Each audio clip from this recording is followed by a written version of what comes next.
Hello, dear friends. For those of you who are more into listening and watching rather than reading, I want to offer to you today a very, very interesting, substantial article on the nature of the soul in Sanskrit called jaiva-dharma. It was delivered in 2002 by Bhaktivedanta Aranya Maharaj, and I'm just gonna skip some introduction where he's offering his respects to the guru and succession of gurus, which is coming here in the Gaudiya Matva, Brahma Matva Gaudiya Sampradaya, and it's going back to the teachings of Sri Chaitanya Mahaprabhu, especially Bhaktivinoda Thakur, who compiled a book called Jaiva-dharma on the nature of the soul. So he's saying here the conception of jiva tattva, the nature of the truth of the soul, and dharma, duty or religion, is an attempt to convey Srila Bhaktivinoda Thakur's presentation of these topics in his great masterpiece, Jaiva-dharma. For those who were not there, I will quickly review a few points that we touched upon last night. Every field of knowledge has its own terminology that helps us understand the subject precisely. In understanding the soul, it is helpful for us to become acquainted with the terms dharma, svabhava, vastu, gatana, vikar, and nisarga. The word dharma comes from dridhatu, the verbal root meaning to hold. That which any substance is holding and never lets go of, and by which it can be identified, is called its dharma, its religion. Connection to its true inner self. Every vastu or substance has its dharma, that is, its svabhav or nature. This svabhav arises automatically from its gatana, its internal construction. It is not something acquired from anywhere else. It's not something to be practiced or learned. Dharma is the intrinsic nature, svabhav, arising from the gatana, construction, of any substance, vastu. Next we discussed how a vastu, when coming in contact with another force, can undergo transformation. The transformation of any substance is called vikar. When vikar takes place, the svadharma, the svabhav, or the nature of a substance, goes into a latent position and is apparently lost. The vastu's subsequent acquired nature is called nisarga. So that's the state we are in. We are in the state of nisarga. To illustrate these terms, an example is given. A vastu, in this case water, has a dharma, svabhav, or nature, namely liquidity, which arises automatically from its gatana or construction. When water is subjected to extreme cold, a vikar transformation occurs in which its dharma or nature, liquidity, is apparently lost. The transformation in this case is commonly known as freezing, in which the substance exhibits nisarga, an acquired nature, namely hardness or solidity, as opposed to its svabhava, internal nature, or dharma, liquidity. Now let us apply these terms to the subject of the jiva, soul. The soul is transcendental by constitution, but because he is very tiny, he undergoes vikar, transformation. When he comes in contact with the material energy, his svabhav, his nature, or his dharma, that is prema dharma, Vaishnav dharma, Bhagavad dharma, Sanatan dharma, or Jaiva dharma, different names for its actual nature, goes into a latent position, and he takes on an acquired nature called nisarga. It is important to know that nisarga manifests in our lives. As a result of this nisarga, the jiva or soul begins to engage in karma, or fruitive activity, that is, doing something to get something in return.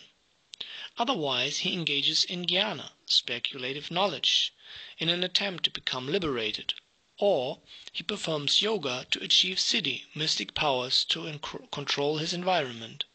Thus, when Srila Bhaktivinoda Thakur is speaking about jaiva-dharma or Vaishnava-dharma, he is not referring to a sectarian concern. This is not our belief, our manifesto, our party line. No, this is the nature of every soul, or jiva. Then how can we understand all the other religions of the world? Srila Bhaktivinoda Thakur explains that the dharma of the jiva is unconditional loving service to Krishna, the all-attractive personality, supreme personality of Godhead. The degree to which the conception of such service to God or Krishna is present within any other religious conception determines the degree to which that religious conception is valuable or eternal. We find that in all the religious conceptions of the world there is some mixture of karma, jnana or yoga. Therefore, by following these paths one cannot become entirely free from nisarga or acquired nature. What is Vaishnava Dharma? If you will gather together all the religions of the world and take out from them karma, the fruitive mentality to go to paradise, jnana, the desire for salvation to be liberated, and desires which are mixed with yoga siddhi, mystic powers such as healing and speaking in tongues, you will be left with Vaishnavism. This is the pure Dharma, the pure nature. It is without any contamination coming from nisarga, the acquired nature, resulting from contact with the modes of material nature. Therefore, this jaiva-dharma, or the process of prema bhakti, loving devotion to the Supreme, is the religion of every soul, every living entity. The conception is completely broad and universal. If you will discuss this with anyone, they can easily see the defects of karma, fruitive action, jnana, speculative knowledge, and yoga, the attempt to achieve perfections. And if they will remove these things from their religion, they will be left with Vaishnavism. So this is very good news for the whole world. We have a lot of work to do to broadcast this idea. We discussed this yesterday, and we also explained about Krishna's potency. He has one Shakti, potency, Swarup Shakti, and it has three vrittis, functions. Three function or tendencies known as Sat, Chit, Ananda, or Sandini, Samvit, and Ladini, means existence, knowledge, and bliss.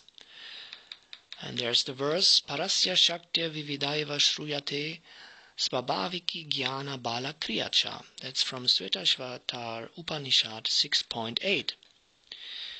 There are three vrittis, functions, in the Swarup Shakti, in the complete potency.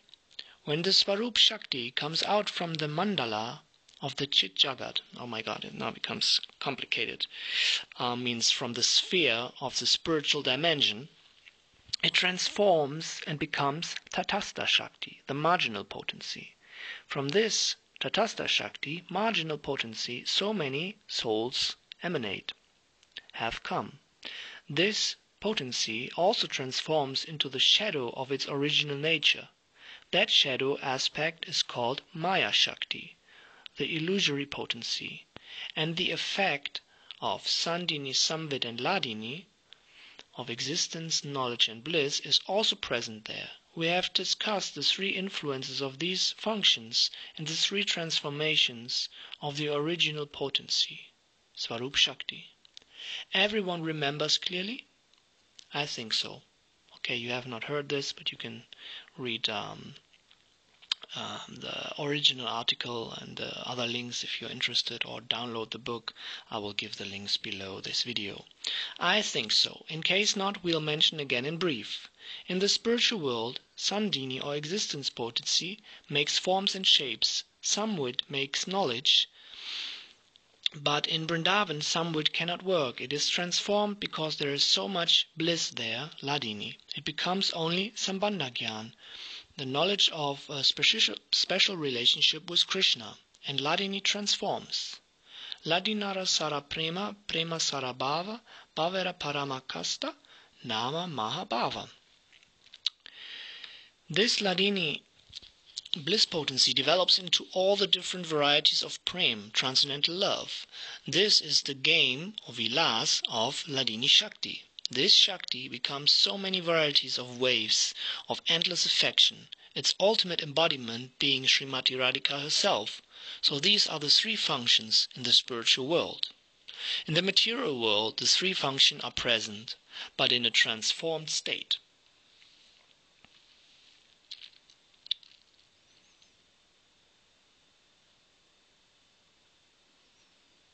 They become temporary existence, material knowledge, and happiness and distress respectively. In the marginal potency, Tatastha Shakti, Sandhini, the existence makes the jiva's form. Samvid makes Brahmagyan, and Hladini makes Brahmananda, the joy of being eternal. When the jiva is covered over and is not aware that I am the soul, I am Atma, he is only absorbed in Maya. In this condition, he has material knowledge and undergoes material happiness and distress. When his consciousness is not entangled in Maya, then he realizes himself. What does he realize? Aham Brahmasmi, I am spirit. Brahma bhuta prasanatma na sochati na kankshati samasarveshu bhuteshu matbhaktim labate param. That is from Bhagavad Gita, chapter 18, verse 58. Brahma bhuta prasanatma, he realizes I am Brahma, I am spirit only. And prasanatma, he becomes happy. How happy? Brahmananda, I am liberated. Only this.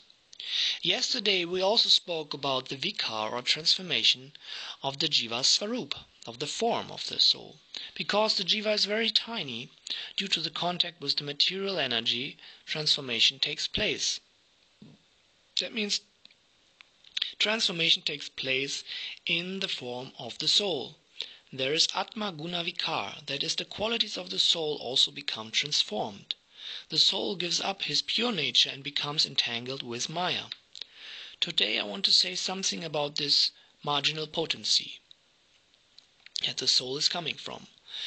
When the internal potency comes out from the sphere of the spiritual world, then it is called Tatastha Shakti or marginal potency. The marginal potency is also called Aishi Shakti. Aishi Shakti means Shakti of Ishvara, of the Supreme Controller. The word Aishi comes from the word Isha. All the Shaktis are from Ishvara. But this particular one is really special in the sense that it has some unique characteristics. Tatastha Shakti has one karya, duty, and it has kriya, activity, the activity by which it performs its duty. So what is the duty of Tatastha Shakti, Aishi Shakti? What does she have to do? A devotee says she has to serve Krishna. All Shaktis, all potency to serve Krishna. Now the karya, the duty of Aishi Shakti, the marginal potency, is to assemble to Apurna Jagat. There is Purna Jagat, the spiritual world, and Apurna Jagat, the material world. That is the complete universe.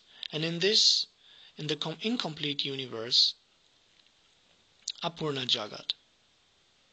Okay, again. There is Purna Jagat, the complete universe, and this in the incomplete universe, Apurna Jagat.